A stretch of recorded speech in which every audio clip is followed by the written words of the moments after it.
রাগের মাথায় আপনি সন্তানকে বললেন তুই মর, ফেরেশতারা বলল আমিন। তোর ভবিষ্যৎ অন্ধকার, ফেরেশতারা বলল আমিন। রেগে মেগে আপনি আপনার মেয়েকে বললেন জীবনেও তোর কপালে স্বামীর ভাত জুটবে না, ফেরেশতারা আবারও বলল আমিন। আচ্ছা, আপনি না সেই ব্যক্তি যে তার নিজের জীবনের চাইতেও সন্তানকে বেশি ভালোবাসেন? আপনি না সেই ব্যক্তি যে তার সন্তানের জন্য হাসতে হাসতে নিজের জীবনটাও দিয়ে দিতে পারেন? আপনি না সেই ব্যক্তি যে আল্লাহর কাছে নিজের চাইতেও সন্তানের জন্য বেশি দোয়া করে? তাহলে কি করে নিজের হাতে নিজের সন্তানের এত বড় ক্ষতি করতে পারলেন? Doesn't make any sense. Common sense বলতে কিচ্ছু নাই আপনাদের? আপনারা কি জানেন না আপনাদের রাগের মাথায় বদদোয়া করাগুলো ফেরেশতারা আমিন বলে?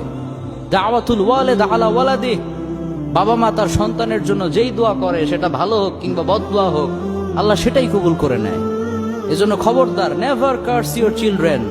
রাগের মাথায় কখনো সন্তানকে অভিশাপ করবেন না। খুব বেশি রাগ উঠে গেলে তার জন্য উল্টা ভালো দোয়া করেন। কাবা শরীফের একজন ইমাম আছে, ইমাম আল কালবানি। তার মায়ের যখন প্রচন্ড পরিমাণে রাগ উঠে যেত, সে তার ছোট্ট